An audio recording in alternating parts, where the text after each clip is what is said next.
மேட்டுப்பாளையத்தினுடைய அந்த சுகாதார மையம், அரசு சுகாதார மையத்தினுடைய நிலைமை என்னவா இருக்கு அப்படிங்கறத இந்த செய்தி தொகுப்புல பார்க்கலாம். நீலகிரி மாவட்டத்தினை கண்டறிந்து அங்கு கால் பதித்த ஆங்கிலேயர் ஆட்சி காலத்தில் கோவை மாவட்டம் மேட்டுப்பாளையம் அரசு மருத்துவமனை சுதந்திர இந்தியாவிற்கு முன்பு 1884ஆம் ஆண்டு துவங்கப்பட்டது. இந்த அரசு மருத்துவமனை 100 ஆண்டுகள் கடந்து நிறம்தான் மாறியுள்ளதே தவிர மற்ற எந்தவித உள்கட்டமைப்பு வசதிகளும் இன்னும் மாறாமல் அதே நிலையில்தான் உள்ளது.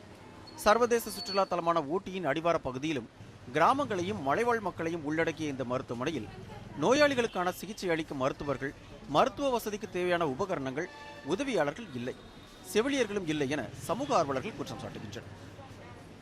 அரசு மருத்துவமனை மேட்டுப்பாளையத்தில் செவிலியர்களும் மிக குறைவாக இருக்காங்க, டாக்டரும் ரொம்ப கம்மியாக இருக்காங்க.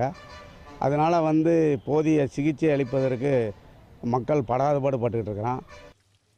மேலும் குடிநீர், கழிவறை உள்ளிட்ட அடிப்படை வசதிகளும் கூட போதிய அளவிற்கு இல்லை என்றும் நோயாளிகளுக்கு தேவையான உணவுகளை தயாரிக்கும் உணவு கூடமோ மிக மோசமான நிலையில் உள்ளது.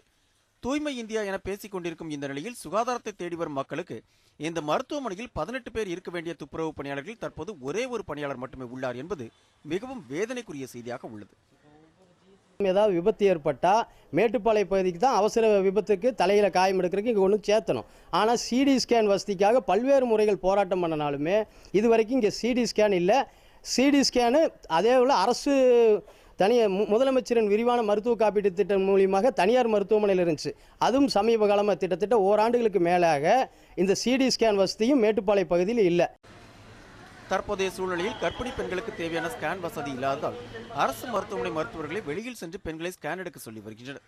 அப்படி எடுக்க செல்லும் பெண்கள் மேட்டுப்பாளையத்தில் பாலியல் குற்றத்திற்கு ஆளாகி அதன் மூலம் ஒருவரை கைது செய்த நிகழ்வு நடந்தது என்பது குறிப்பிடத்தக்கது.